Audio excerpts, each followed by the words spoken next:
começando mais um No Fluxo Podcast. Começando o podcast aqui, agradecendo o nosso apoio ao aplicativo Quero Delivery. Se você não baixou ainda o aplicativo Quero Delivery, convido você a baixar pelo QR Code aqui na nossa tela. Vai lá no aplicativo, se deleite com as opções de lojistas, de produtos, de cupons de desconto do aplicativo e também agradecer o apoio da Wilson Pizzas, também parceiro do Quero Delivery. Você pode ir lá, baixar o aplicativo, acessar a loja da Wilson Pizzas e comprar as melhores pizzas da cidade com descontos. Todos os dias, descontos especiais para vocês. E é isso aí, aqui Anderson Xuxa. Aqui Carlos Renarte. E estamos com um convidado de peso. Cara altamente conhecido na região, artista. Acho que para falar desse cara aqui, acho que melhor ele mesmo comentar um pouquinho e falar um pouquinho quem é WG Tatu. Gladson. Tamo junto, meu irmão. Satisfação grande aí fazer parte aí da podcast. Obrigado pelo convite, né, de ter a oportunidade de estar aqui participando aí com a galera. Eu que agradeço, cara, você ter aceitado o convite e estar aqui com a gente nessa... É uma honra, pô, é uma honra. Nessa noite, né, conversa bem bacana. Pois é, foi massa e eu já digo logo de antes que a sua fama lhe precede, viu? Esse nome eu já ouvia falar o pessoal WG Tatu, WG Tatu, WG Tatu. E eu... Esse WG Tatu. Essa proporção, sabia? Mas a gente consegue assimilar isso. A galera, que a gente fez um hipobi esses dias e a galera, bicho, tu é muito conhecido aqui, você não consegue ter essa proporção, né? Que você atinge várias... Pois é, interessante. Assim, eu particularmente não tenho tatuagens, assim, até tenho interesse. Ainda, né? Ainda não tenho. Inclusive eu até brinco com os meninos, eu digo, quando a tecnologia avançar o suficiente para conseguir colocar cores na minha pele, irei fazer. Mas você sabia que existe uma categoria hoje que ela é voltada para a pele negra. Então, existe hoje prêmios e tal para categorias assim. Cara, que massa. Já fiquei feliz, já fiquei feliz, porque é sério, porque assim, eu sou espalhafatoso, né? Então, assim, eu sempre vi as tatuagens coloridas e, cara, que massa, velho. Queria. E, cara, prazerzão lhe receber aqui, viu? Como eu disse, sua fama precede, a gente já ouve bastante falar de você. Verdade. E é uma área, assim, que já teve muito receio, a galera tinha muito receio, marcar a pele e toda aquela coisa, e hoje tá muito democrático, né? Tá muito tranquilo. Cara, assim. melhorou muito, assim, a gente vê a difusão bem elevada, porque quando eu comecei, lá em 2015, era bem mais complicado, pô. Né? Então a gente conseguia, com isso a gente vem quebrando bastante tabu de pessoas que não queriam tatuagem, os pais que revidavam que os filhos fizessem.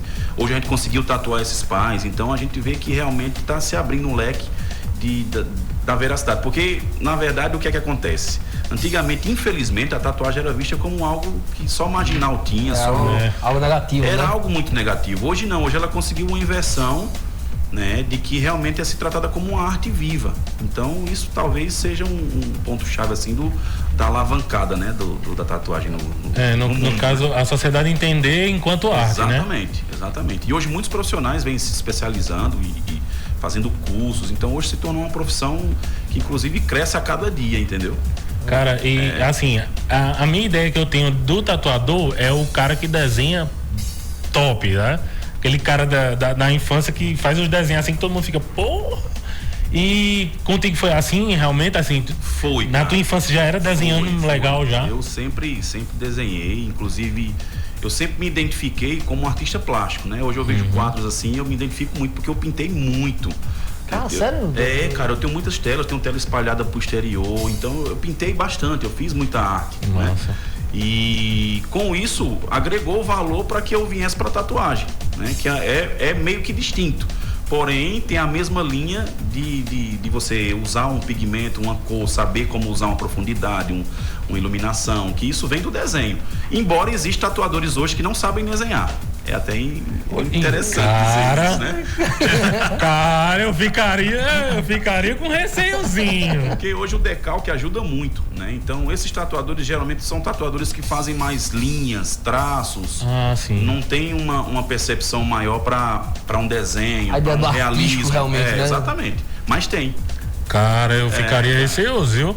Então, atuo na área, não sei desenhar, mas então, pera lá. Eu sei riscar, Renato, eu sei riscar, né? Eu sei riscar, vamos lá. Bom, tá exemplo disso, minha filha tá começando a tatuar e ela não desenha. Cara, que interessante. Então, eu tô passando as técnicas pra ela, inclusive até eu tava mostrando antes, agora há pouco, que ela fez antes de ontem em mim essa tatuagem aqui, e eu tô vendo o traço dela muito bom. Embora ela não, como eu disse, ela não tem a percepção, essa daqui, ela fez essa semana. Ela não tem a percepção do desenho, mas ela tem a pegada, ela sabe a profundidade da agulha, então ela já que massa. É porque é assim, é toda uma ciência, né? Porque você sair da caneta, do desenho pra pele, cara, imagino que deve ser. Tem esse negócio assim da agulha que você falou aí, essa parte da profundidade. Tem toda uma sistemática, na verdade, né? Não é só você pegar uma maquininha e sair empurrando a agulha em todo mundo. Para se fazer uma tatuagem, você tem que ter noção de profundidade de agulha. Tem pessoas que têm a tendência para queloide, você tem que dar uma regulada na agulha para que a agulha não penetre o quanto é uma pessoa, digamos assim, normal, sem essa deficiência. Então tem toda uma técnica, né, de você, a forma que você vai aplicar, a forma que você estica a pele, os locais que são necessários para um certo tipo de agulha, porque hoje existe uma gama de agulhas enorme assim, para cada tipo de tatuagem, para cada tipo de desenho, você tem uma agulha específica. Cara, que massa, velho. Você vê aqui. Entendeu? Eu tô falando aqui, um quadro branco. Não tenho tatuagem ainda. Não, e eu sou completamente leigo, né, no assunto. Aqui eu vou aproveitar para ter minhas dúvidas. Pra massa, poder. Já que eu souber, eu tô respondendo. Mas quando tu começou a tatuar, assim, quando foi teu primeiro risco, tua primeira tatuagem? Cara, é uma história bem interessante, bicho, porque eu trabalhava, eu fui chamado para trabalhar em Carnalbeira da Penha, né? E eu fui trabalhar na área administrativa, porque eu sempre gostei de administração. E lá eu reencontrei com um primo meu que ele é muito fã de tatuagem e todo tatuado. E ele ficou me enchendo a paciência para que eu tatuasse ele. Falei, cara, eu não tenho aptidão nenhuma para pôr tatuagem, velho. Era uma coisa totalmente longe de mim, assim, que na verdade eu repudiava. Porque eu via alguns tatuadores e, pra você ver, o preconceito ele é foda. Eu tinha isso comigo, que eu olhava assim e dizia, cara, eu não vou ser um tatuador nunca, porque os que eu conhecia, não discriminando, lógico, mas os que eu conhecia eram tatuadores que não tinha aquela linha profissional. Então, fugia um pouco disso. E eu não me via daquela forma, porque pra minha cabeça, pra mim ser tatuador, tinha que ser que nem eles. E aí aquilo acabava sendo algo negativo, não deixava eu deslanchar, né?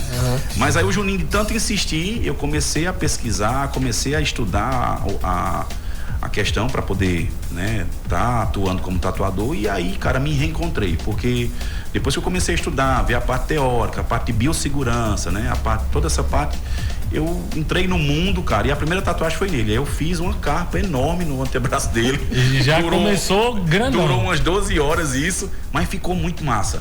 Então, a partir daí, eu dei o ponto inicial com o curso, lógico, eu fiz um curso à distância. Não fiz um curso presencial, eu fiz um curso. Antes da tatuagem dele ou depois da tatuagem dele? Antes da tatuagem dele. Pra mim tatuar ele, eu tive que eu disse, ó, eu vou fazer, mas eu só faço depois que eu tiver pelo menos um norte, né? Que eu não vou pegar uma agulha e sair empurrando em todo mundo aí sem saber o que é que tô fazendo, né?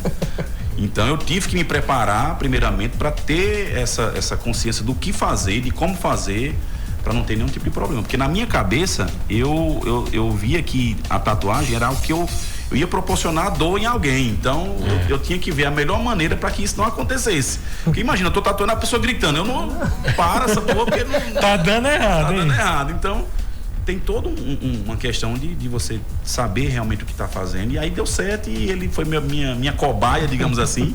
E graças a Deus tô aí. Que massa, bicho. Massa. Eu queria ver uma questão contigo que eu acho muito interessante. É que a tatuagem se tornou uma coisa tão popular. E geralmente quem tem tatuagem é tão apaixonado por tatuar, às vezes faz uma e aí dispara, tem que fazer vários, né, e tal, que cria-se fila de espera, né, por esse trabalho, cara. Eu sou, assim, suspeito a falar, porque graças a Deus, desde quando eu comecei a tatuar, nunca faltou cliente. A verdade é essa, nunca faltou cliente. Às vezes falta tempo para você atender tanto cliente, é o inverso. Né? E eu não sei explicar, eu sei que é algo mágico, assim. Quando você faz a primeira tatuagem, é como que se ela te desse um brilho a mais, eu não sei explicar, é algo assim. Ele levanta a autoestima e faz com que você... Cara, eu tenho tantas histórias de tatuagem de pessoas que repudiavam e tatuou e hoje mudaram de vida por conta disso, que é algo muito positivo, né? Ele traz um bem, assim. Então, você vê que eu tô com o braço cheio, eu já tô indo pro outro e a cabeça não para, assim, de pensar o que fazer, tá entendendo? Mas aí, eu tô vendo tuas tatuagens aqui, para o tatuador fazer a tatuagem, como já fiz em mim já, fiz a assinatura da minha mãe, que foi eu mesmo que fiz, né? Mas eu não curto muito em fazer em mim mesmo, mas se for para fazer, dá para fazer, não nesse braço mais, mas se for para fazer na canela, dá para fazer. Eu não tenho aptidão. Mas essas aí, no caso, foram outros as que eu tenho, todas foram outros tatuadores, só essa aqui que eu fiz, que foi em homenagem à minha mãe, porque eu sempre dizia a ela que eu ia fazer uma homenagem a ela enquanto ela era viva, né? E depois, aí ela disse, não, deixa para você fazer quando eu morrer.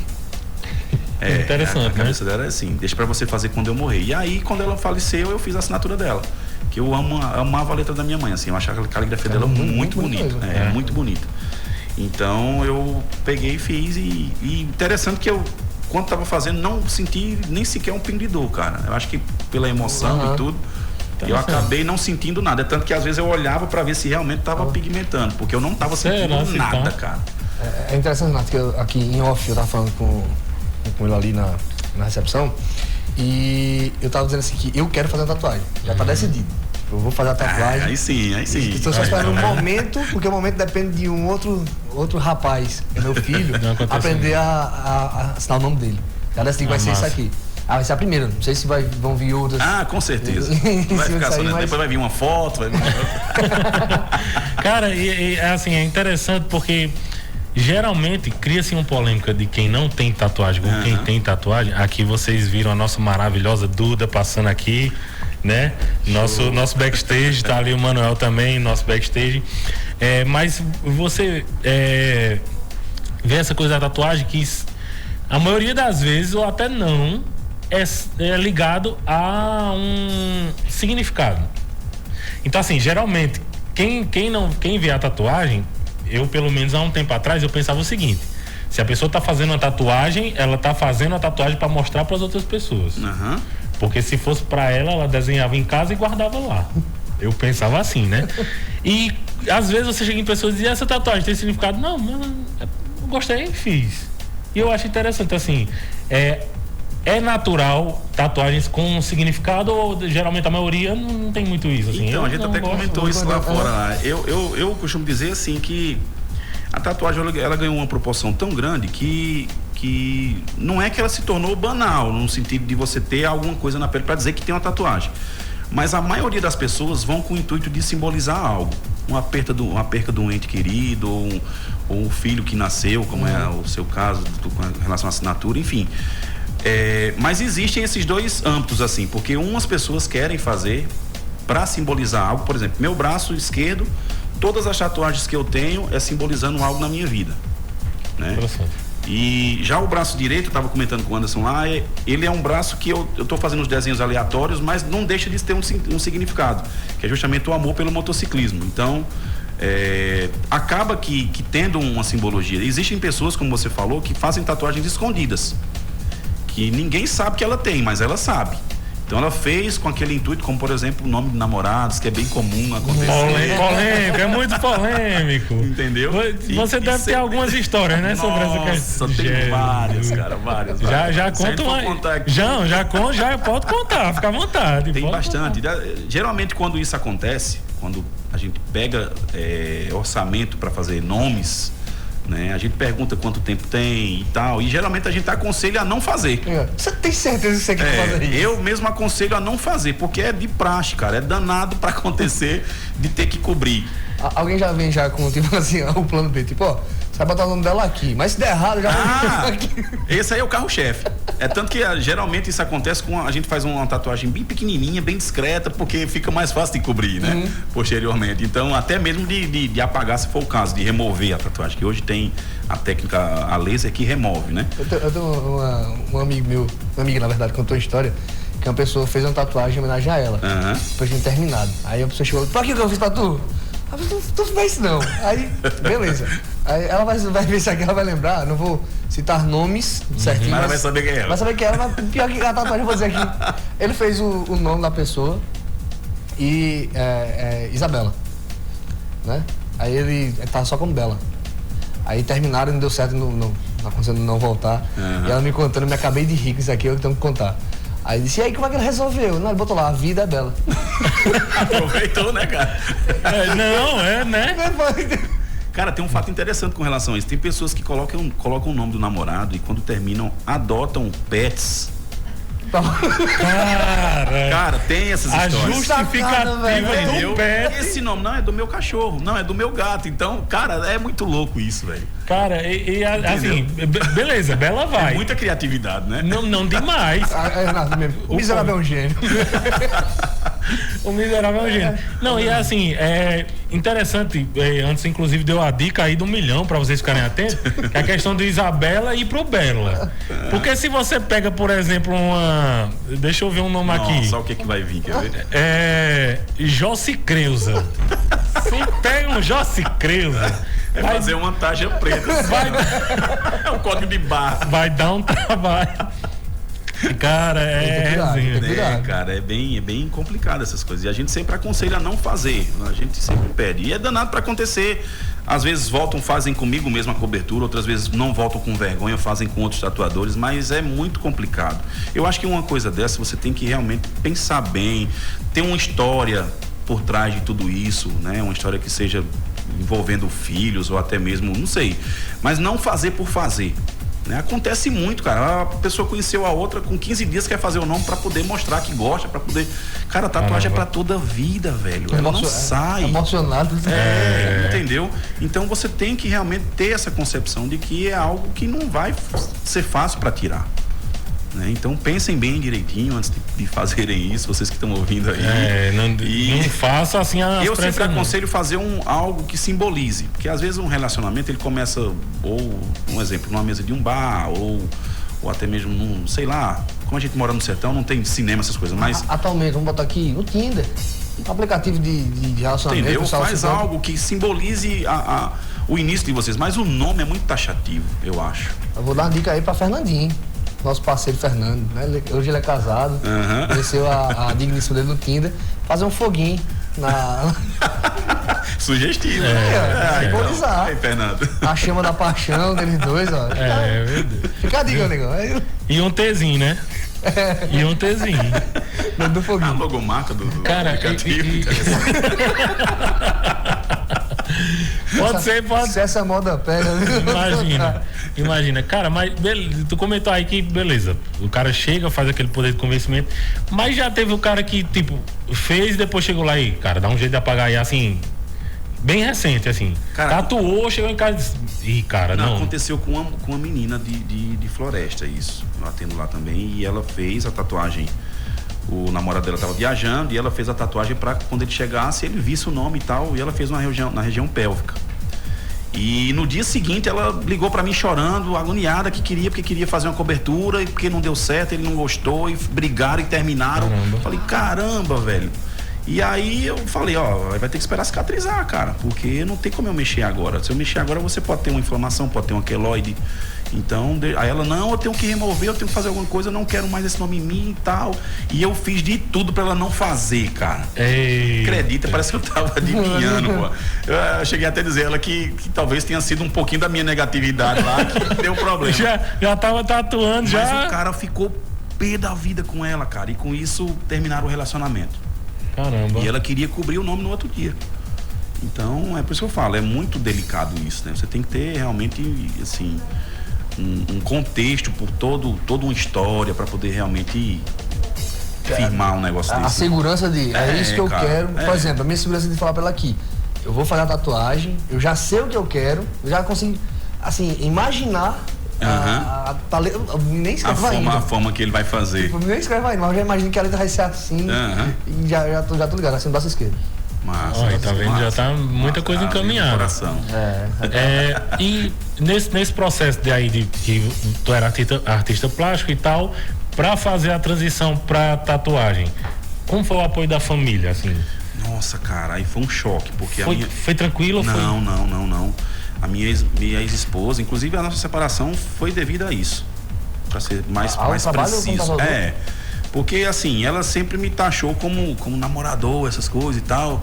Que era perigoso e tal, paquerador, enfim. Mas taxou, assim, não, ela taxava. Era só a impressão que ela tinha. É uma impressão, né? Tá. Que eu não consegui reverter. O cara ser boa pinta, levanta essa... verdade. E aí, cara, isso gerou tanta discussão, tanta coisa. E ela, a princípio, é tanto que quando eu comecei a fazer o curso, a gente discutia muito, porque eu quis fazer o curso sem que ninguém soubesse. Então eu trabalhava durante o dia e quando chegava em casa à noite, eu às vezes me trancava no banheiro para estudar ou ia pro quarto, e quando ela chegava eu tirava o celular, porque eu sabia que ela ia revidar. Então eu queria ter o estudo para quando eu viesse com tudo, eu dizer, não, agora eu vou fazer. Mas aí foi realmente o que eu pensei. Quando eu disse a ela que eu ia fazer isso, foi um choque. Porque ela não concordou, ela foi totalmente contra, assim, e a gente discutiu por conta disso, enfim. Mas aí eu mostrei a ela que a tatuagem seria algo que estava me fazendo muito feliz e, de certo modo, era algo muito rentável, porque quando eu comecei a fazer as tatuagens, o que eu faturava num mês, eu passei a ganhar num final de semana. Então, ela começou a ver diferente, mas mesmo assim implicava com algumas coisas. Às vezes, uma cliente que ela não se dava bem, às vezes ela não vinha para mim. Hoje, meu relacionamento com Vanessa dura por conta disso. Se há alguma coisa, a gente conversa entre nós. Ela não expõe para o cliente, para que eu não tenha nenhum tipo de choque diretamente com o cliente. Tipo, ela trabalha... Já ela não, ela batia de frente com o cliente. Às vezes e aí, teve treta já? Piada. Nossa, cara.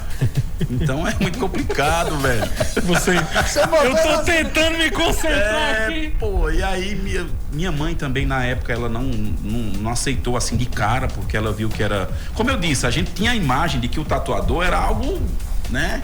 Infelizmente tinha essa visão, pô.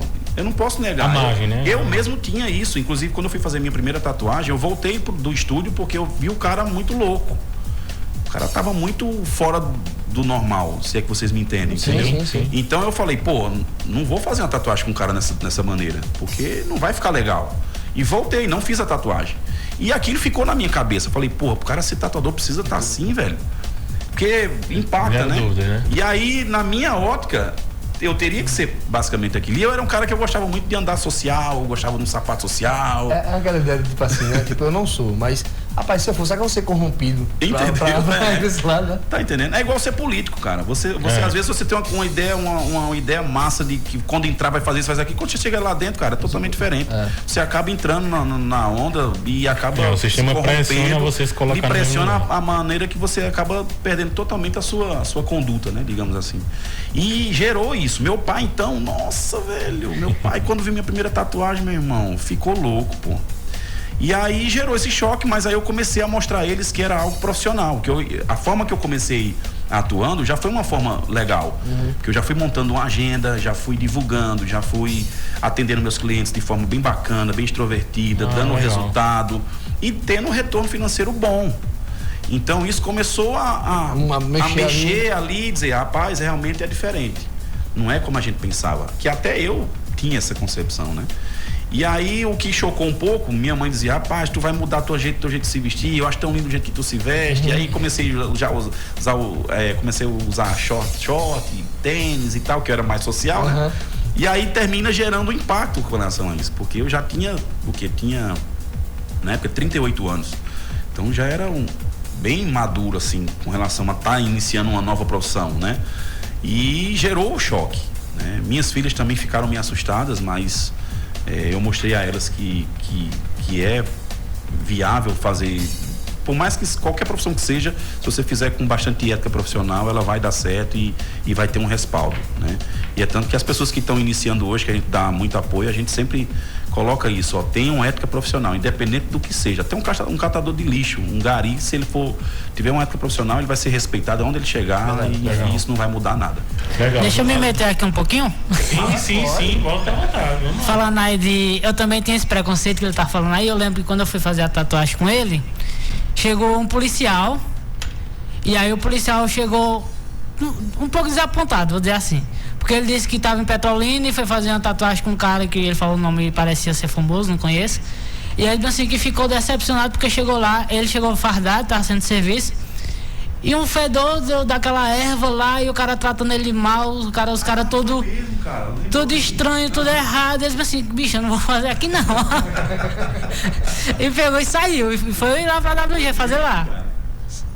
Então tem muito isso realmente, né? Ainda hoje existem alguns estúdios de tatuagem que a galera vai e às vezes manda mensagem pra gente: Gladson, fui fazer tatuagem com fulano e cheguei lá, quase fiquei na mesma situação que eles e tal. E eu falei, poxa, cara, eu não tenho o que falar, eu sou suspeito a falar, porque eu não posso denegrir a imagem de um colega de trabalho, digamos assim.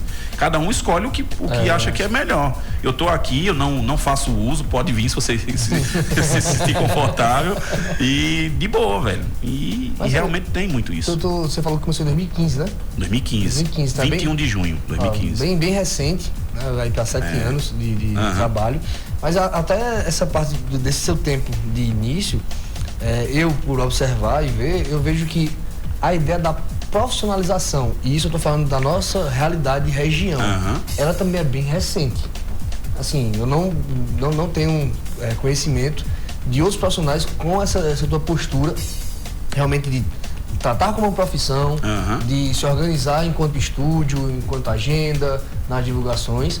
Para nossa região aqui é algo, não posso dizer se é raro. Eu posso estar sendo aqui incoerente porque não conheço todos os profissionais, você tem seus colegas, você pode falar melhor. Mas é algo que eu acho que é bem recente, essa mudança, esse viés profissional, não? Não, então, é como eu disse, na época que eu comecei a tatuar, você não via muita coisa de tatuagem. O que você via era realmente algo, assim, que a gente considerava antigo, né? E eu comecei a perceber com as convenções. Porque em 2016 eu participei da Tattoo Week, que é a maior convenção do mundo hoje, em São Paulo, né? Ela ganhou esse título porque realmente é uma convenção que leva mais de 500 tatuadores, cara, competindo entre si. E são caras de um nível altíssimo. Então, isso faz com que você busque um profissionalismo, mesmo que não queira. Você tem que se enquadrar. Né? Tipo... porque quando você... Eu percebo assim, quando você mostra para o seu público, para a sua clientela, que você faz um trabalho com excelência, faz com todas as regras que a OMS exige, porque a gente segue isso, a Anvisa também cobra muito isso. Então você acaba se despontando, você acaba tendo um diferencial, que eu acho que é isso que eu às vezes, o que você falou vem pra mim, porque quando eu comecei, eu já comecei com o pé direito, eu não comecei brincando de ser tatuador, sim. Eu já comecei como profissional mesmo, então eu já me classificava como tal. Deixa eu interromper fazendo uma pergunta, no mesmo gancho aí. Você disse que vem da área da administração. Isso. Tu acha que essa tua formação fez com que você pensasse assim? Eu creio que sim, cara, creio que sim, porque na época eu via outros tatuadores que não tinha a mesma linha que eu, assim, tipo de montar uma agenda, de seguir uns horários, eu tiro por mim, as tatuagens que às vezes eu fui fazer, eu marcava de 8, por exemplo, 8 horas da manhã, o cara me atendia 10, 11, às vezes ligava, bicho, não vou poder atender e tal, enfim, não levava muito a sério, né? E eu sempre trilhei esse caminho para dizer, não, tem que ser uma coisa ética, tem que ser uma coisa que realmente a pessoa bata o olho e diga, não, é com ele que eu vou fazer, tá entendendo? Pra realmente despontar. Você hoje tá muito concorrido, hoje tem tatuador em toda esquina praticamente. Cresceu muito o ramo da tatuagem, né? Oricuri mesmo eu cheguei a ficar praticamente sozinho tatuando lá por 4 anos. Então hoje tem mais profissionais atuando lá. Então, assim, pessoas que dizem a mim que se inspiraram em mim. E eu fico feliz pra caramba, porque você acaba despertando interesse em outras pessoas, né? A exemplo disso, a gente tem pessoas aqui. Eu tenho o meu irmão Bruno aqui de Araripina, que é um cara que eu considero demais, é um baita tatuador também. E tá nessa linha, a gente consegue, diante do que vem sendo feito, um puxando o outro. Bicho, vamos melhorar nisso, vamos melhorar aqui e tal. Porque acho que é necessário, porque uma coisa é você atuar sozinho. E outra coisa é você ter uma coletividade, você buscar fazer uma rede de pessoas que vai somar com você ali também. Porque às vezes o pessoal liga pra mim aqui, WG, tu tem agenda hoje? Eu disse, cara, eu tô cheio essa semana toda, mas tem Brunão aí, faz com ele desenrola e tal. Tá entendendo? Como ele também, quando é cobertura de WG, bicho, eu tô com cobertura pra tu, tem uma pessoa aqui, aí ele manda pra mim, é assim, e aí... Uma pessoa terminou o namoro aqui. A treta aqui é pesada, resolve aí. E, cara, Como foi a tua questão profissional até entrar na tatuagem? Porque assim, tu disse que já se interessava pela questão administrativa, mas era de que forma? Assim, era cargos gerenciais, como era?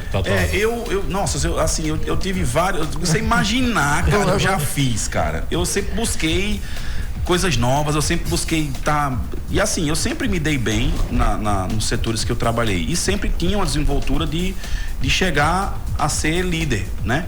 Então eu sempre tive essa facilidade de conduzir as coisas, de não colocar dificuldade como empecilho. Eu sempre via as dificuldades como uma maneira nova de você conquistar outras coisas. Então isso me deu um norte, assim. Eu sempre despontava. Como exemplo disso, eu trabalhei numa loja em Petrolina que eu entrei como estoquista. Em menos de 2 anos eu era gerente geral da loja.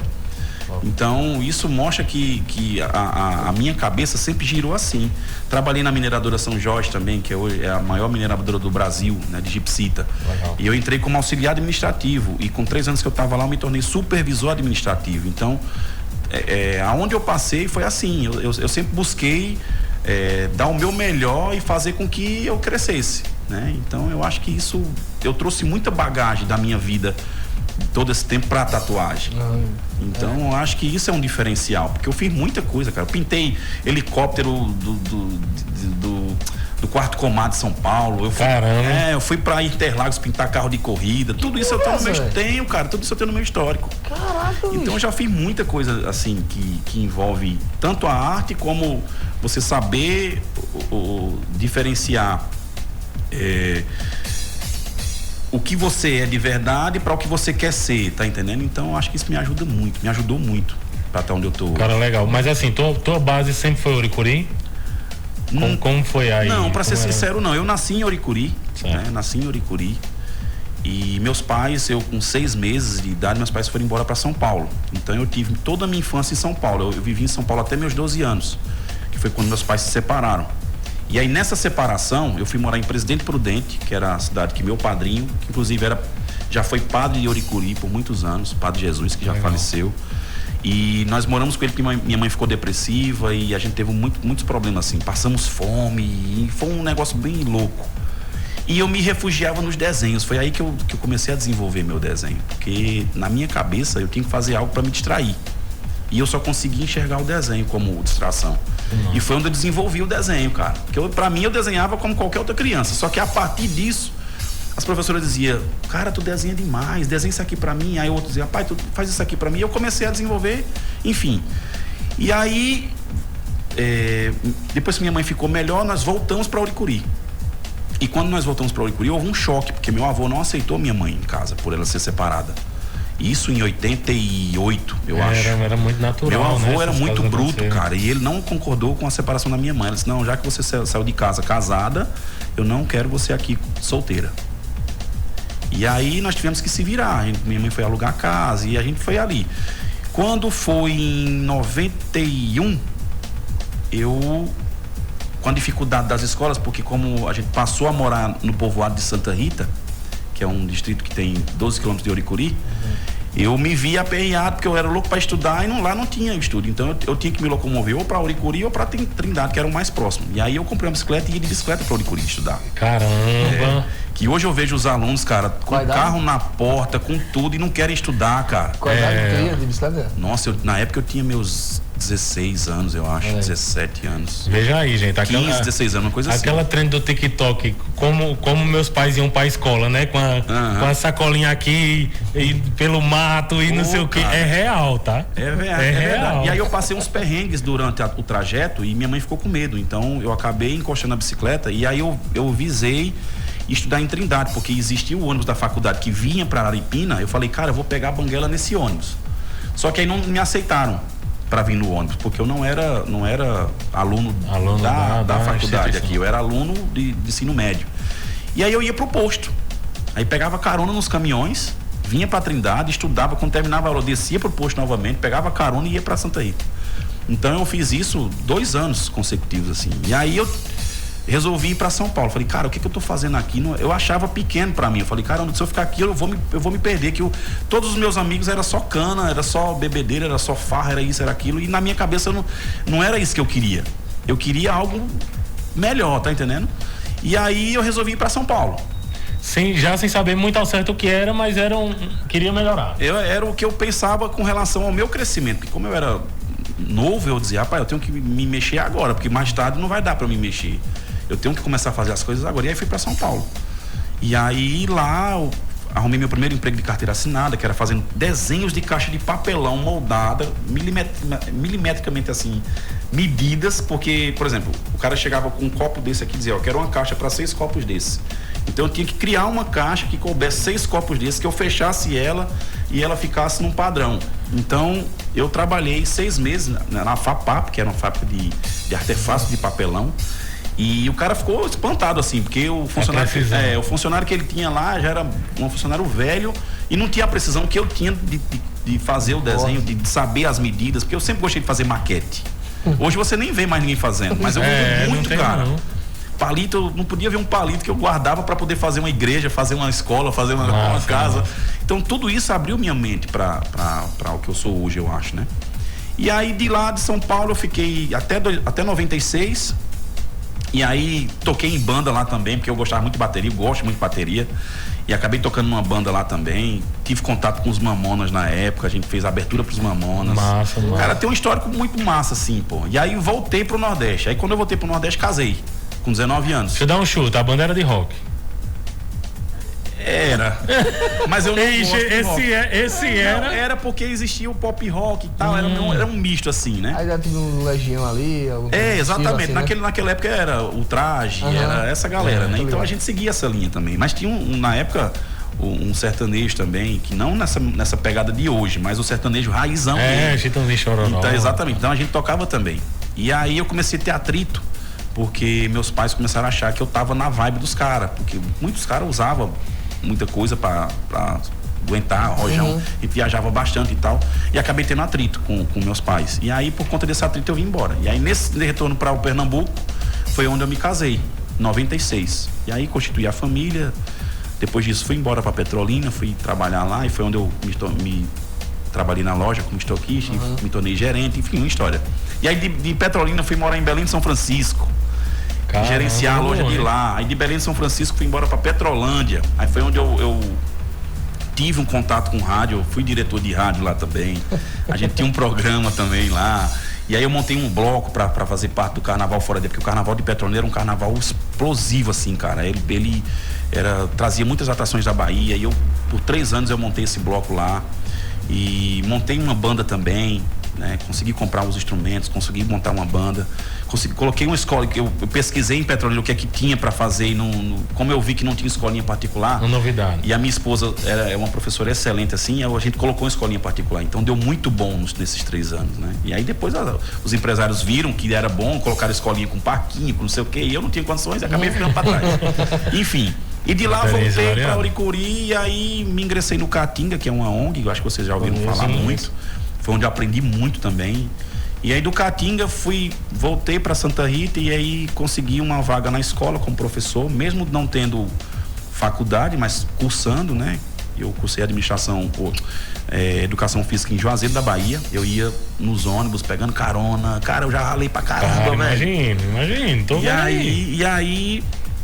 E isso casado, né? Então era uma dificuldade muito grande, porque o recurso era muito pouco. E ela te acompanhava nessas?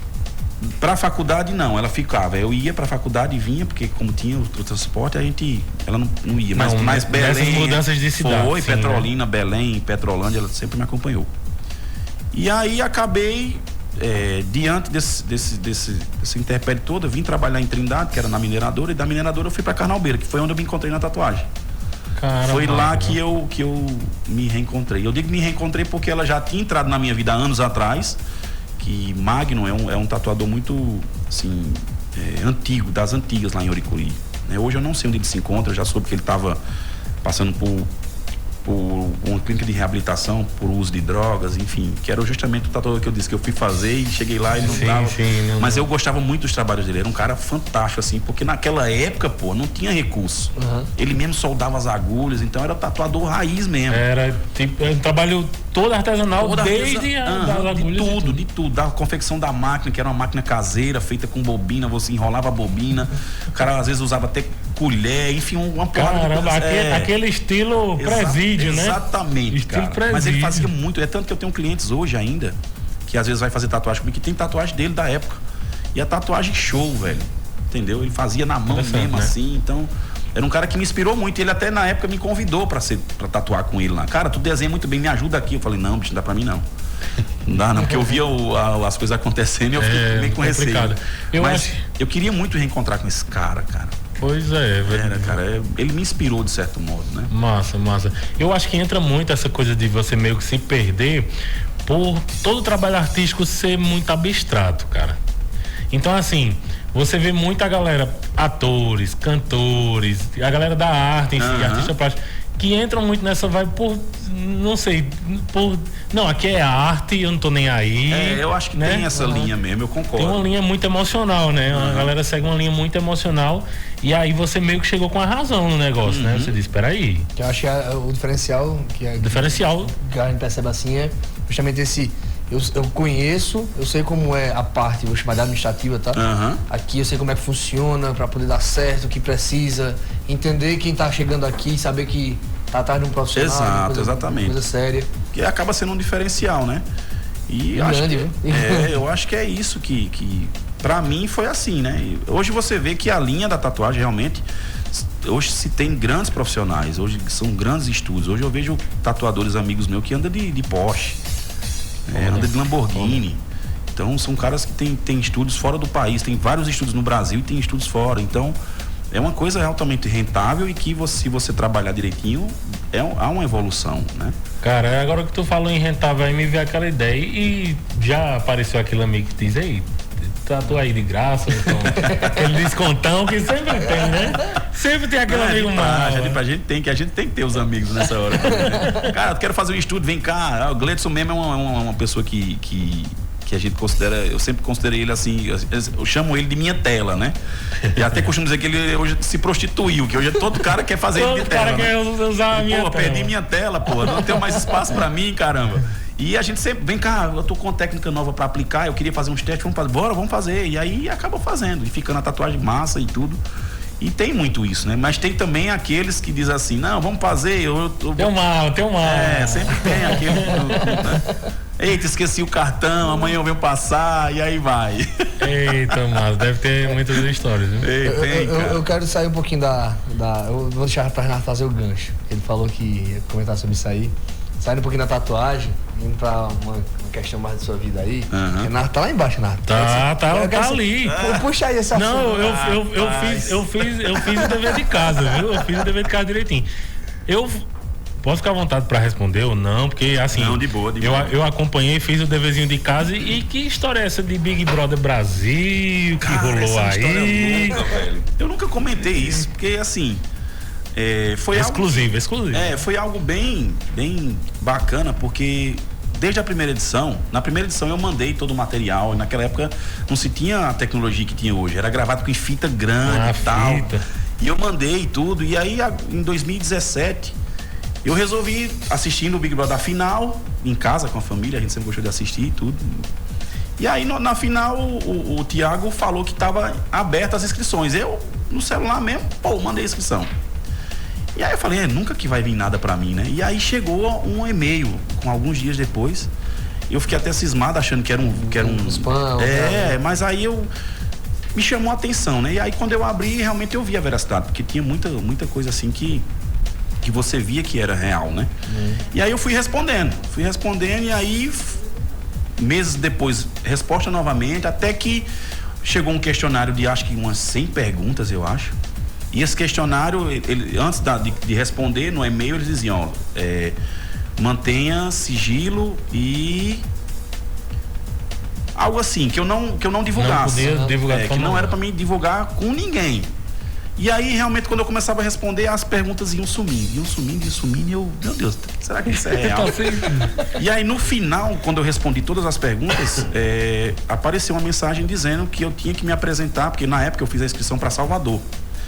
Não por não gostar de Pernambuco, né? De Recife e tal, mas é porque eu sou muito fã de Salvador, eu gosto muito da Bahia.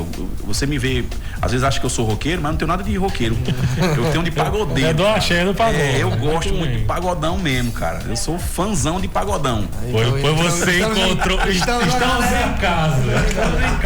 É verdade isso aí, que quando eu fui fazer minha tatuagem, eu cheguei lá e disse assim, rapaz, eu vou ver uns rockão pesado. Quando eu entrei tocando um Léo Santana, um negócio assim, gente, o que foi isso? Demais. E aí eu vou colocar pra Salvador, que eu aproveito e dou uma passeada, né? E aí no e-mail dizia, você tem que comparecer no hotel tal, não me lembro bem qual era o hotel, mas tinha o endereço do hotel, e isso tudo por minha conta. Eles não iam ter gasto nenhum. Você tem que comparecer 1 hora antes. E tal. Eu falei, o negócio é verdade, cara. E aí foi uma loucura em casa, porque eu fiquei hiper contente, assim, porque eu falei, cara, eu tenho uma chance de entrar numa coisa que todo mundo quer entrar. Porque não adianta ser hipócrita dizer que o Big Brother, porque o Big Brother não, todo mundo quer, cara. Quem é que não quer estar lá dentro? Né? E a minha visão na época era ter a minha ideia na época era ter uma visibilidade, pra mim despontar em alguma coisa. Eu não. E eu já tatuava, né? Então eu falei, cara, vai ser um gancho pro meu trabalho. Então eu estando lá dentro, eu vou saber fazer o negócio, por mais que eu não ganhe, mas pelo menos meu nome eu vou fazer. A minha ideia era essa. No currículo tá, ex-BBB. Só que aí, cara, minha filha mais nova, ela é muito ciumenta. A Monique. E aí ela começou a revidar, porque ela via o que acontecia, né? Os edredons e tudo mais, né? Não, pegou na minha perna e chorou, e o senhor não vai, e tal, não sei o que, e aquilo me doeu o coração, cara. Porque eu digo, cara, se eu for, realmente vai dar problema, né? Por causa daquele achismo lá, né? O pessoal acha, e de repente, sim. Você sabe que a imprensa deduz muita coisa, coloca, né? Então eu fiquei com medo disso. E não fui, cara. Não fui me apresentar. E aí não recebi mais nem meu e-mail, né? Ficou por isso mesmo, mas no preenchimento, eu lembro perfeitamente que eles me pediram o nome de 20 pessoas com os contatos. Então, na minha ótica, eu acho que seriam as pessoas que geralmente eles convidam para participar na votação, que ficam lá, né, e tal. E eu achei muito interessante isso, porque eu vi que realmente era algo que que eu ia fazer parte do elenco, né? E aí ficou por isso. E aí também eu fiquei com um trauma tão grande que nunca mais eu nem assisti direito e nem mandei mais nada, mas aconteceu isso, cara. Foi uma coisa de louco, assim. Aqui a gente vai agora pra... Tirei um fino, né? Passou perto, Passei perto, cara. E se ele fosse hoje, Vanessa? Tranquilo, né? E aí, vai hoje? Nossa, cara. Se inscreveria? Eu acho que eu não tenho mais idade pra essas coisas, né? Mas seria massa, assim, a gente tem aqui bem próximo recentemente, então, cara, o Vini, Kratos. Do Kratos, é verdade. E você vê que cada vez mais tem algumas personalidades da nossa região aqui, do nosso entorno, se destacando. A Sloa de Caruaru, o Gil, Pernambuco, não sei se é Recife, ali, aquela região. Então, tem uma galera que... O pessoal tá olhando pra cá, quem sabe, WG. Então, cara, já pensou, mas eu não me inscrevi mais, não. Se for, é por olheira, hein? Cara, massa, viu? Mas massa. Teve essa história, cara. Cara, eu queria dar uma paradinha aqui pra gente falar dos nossos parceiros topados do nosso podcast. Primeiro, Quero Delivery, o melhor app de delivery do mundo, quiçá de todos os mundos. É um aplicativo super top, super simples, então não baixou ainda, tem o QR Code aqui na tela, ó. Já vai lá, já baixa, promoções e tudo mais. Aproveitou que já tá no app, já pede lá na Wilson Pizza, receba sua pizza quentinha em casa, deliciosa. Não? É isso aí. Fechou? Toda a região, como toda, Araripina, Trindade, Oricuri, Salgueiro. É bom demais. Serra.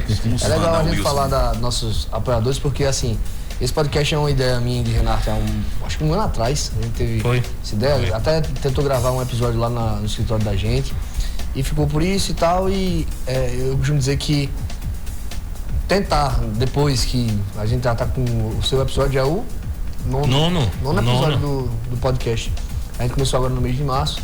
Então a gente tem aí como você falou, como você é na sua profissão, organizado, e ter certinho, a gente também busca ter essa organização e visão de futuro.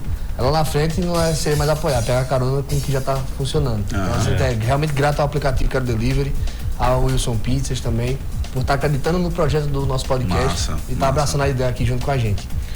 Agora eu tenho uma dúvida que eu fico assim, porque tatuagem é uma coisa trabalhosa, milimétrica ali. Qual foi a tatuagem mais demorada, assim, que tu fez? Cara, eu tive uma... Levou mais tempo. Eu tive uma que nós viramos à noite. O cara veio de Petrolina, com fechamento de antebraço. E eu até comentei, mas não tô me lembrando a hora que eu levei. Eu acho que foram umas 16 horas de tatuagem. Caramba. Direto. A gente parava só pra ele fumar, porque ele gostava de tragar um cigarro. E aí ele parava um pouquinho. Aí, o tempo que eu levantava, dava uma alongadazinha. E às vezes comia alguma fruta, alguma coisa. Mas foram 16 horas diretas. Caramba. Teve uma também aqui de Araripina, que foi até com Jesquinha. A gente fez 11 horas nas costas dela. Direto, sem intervalo nenhum. Eu acho que ela foi uma vez no banheiro, eu acho. E foram 11 horas diretas, assim. Então, acontece muito. Hoje a gente está se programando melhor, porque eu recentemente, acho que tem uns 20 dias que eu fiz um índio. Não sei se vocês viram lá na minha rede social. Foram 16 horas, mas nós tivemos 2 sessões. Uma sessão de 9 horas. E no dia seguinte a gente continuou com a sessão de 7 horas. Então totalizou essas 16 horas.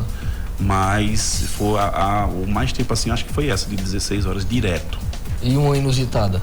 Nossa, cara. Eu acho que essa é a pergunta chegue, né? Cara, essa é a pergunta chegue, todo mundo me pergunta, bicho. Eu não tenho outra resposta. Inclusive não tem nada relacionado à tatuagem de Anitta. Tem, cara. O pior que tem. E eu até comentei já esses dias, um casal, duas mulheres, são namoradas e tudo, e elas resolveram fazer uma estrelinha. E uma eu fiz uma estrela vermelha e na outra uma estrela azul. No alvo, né? Então foi algo muito inusitado, assim, bem bizarro, na verdade, e que até hoje foi, assim, a mais louca que eu fiz, né? Mas deu certo, ficou lá. Ficou ok, né?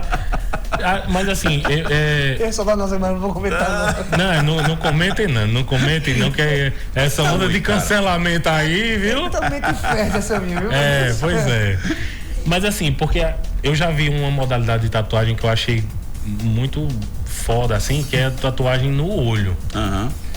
E aí eu acredito que seria um lugar muito foda, sensível, né? Uma técnica e tal. Na verdade ela entra na linha da tatuagem, só que ela é uma técnica diferenciada. A gente chama isso de e-ball. É uma técnica feita com a seringa, com a agulha. Então no olho existe uma película vítrea. Então a gente consegue inserir a agulha entre a película vítrea e o glóbulo branco. Então essa tinta ela é espalhada entre essa película. Ela não entra no olho, dentro do olho. Então você injeta lá em 3 ou 4 locais estratégicos e aí a tinta espalha e forma aquela... Prejudica a visão em algum sentido assim? Esse tipo de técnica? Assim, não a técnica em si, mas é branco. Se ele é branco, eu subentendo que tem um motivo dele ser branco. Né? E se deixar, no caso, ele pretão... Sabe? Não, ele não interfere porque ele não passa pelo nervo óptico, né? Pela luz que a retina recebe para dar a informação pro cérebro. Não tem... Ela não tem interferência alguma, porque era ruim se ela fosse na córnea, né? Na córnea, na retina. Entendeu? Que a gente chama da menina dos olhos, né? Não afeta lá, ela pega ao redor. Então ela não interfere em nada. Em nada mesmo. Cara, só a questão visual, realmente. Eu acredito, assim, pelo que eu vejo, que entra meio no hall de modificações, né? Modificações. De alterações. Consideradas tatuagens bizarras. Tu já atuou dessa forma, se assim, eu já fiz modificações? Não. Eu não curto muito. Só a questão... Respeito, mas eu não... Essa questão de separar a língua, né? Colocar prótese e tal, eu não curto muito.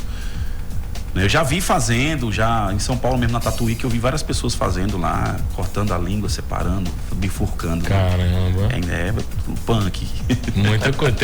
Tem que ter personalidade. Muita coisa. Cara, tem que ter. Acompanha seu Instagram, fortíssima. Inclusive deixa já o pessoal... Opa, vamos lá, sigam lá, wg.tatu. Show. Galera, eu vou me ausentando aqui, vou deixar vocês continuarem o papo, viu? O pai vai precisar sair, mas, cara, prazer, já de antemão. Cara. Uma pessoa incrível. As portas estão sempre abertas. Quando quiser vir, estiver passando por Araripina, já pode chegar, viu? Obrigadão, antes vai continuar aí, nas ordens. Beijão. Vamos explicar para os nossos seguidores, ou como o Duda chama, nossos seguimores. Renato, ele vai fechar a sua lanchonete, né? Pois é, cara, eu tenho o meu negócio e aí é uma correria, mas é isso aí. Vamos lá, voltando assim, agora falar um pouquinho dos teus hobbies, pra gente iniciar para esse terço final de conversa. Você falou que tem um hobby aí que tá no seu braço direito, né, voltado a motociclismo. Isso é algo que tá na veia mesmo aí, desde moleque. E eu gosto bastante, porque é algo que eu me identifico, né? Além de gostar do ronco dos motores, o motociclismo, ele traz uma gama de amizade fantástica, assim. Você conhece pessoas de todos os níveis, de todos os lugares. E quando você é motociclista de colete, você é muito bem acolhido onde você anda. Aonde tem motoclube, os caras te levam para dentro da casa dele, fazem com que você se sinta em casa, e existe uma irmandade fantástica, assim. De onde veio o incentivo? Partiu somente de você? Teve alguém que... Não, na verdade, como eu disse, eu sempre gostei, né, de motos. Mas aí, em Oricuri, existia um clube.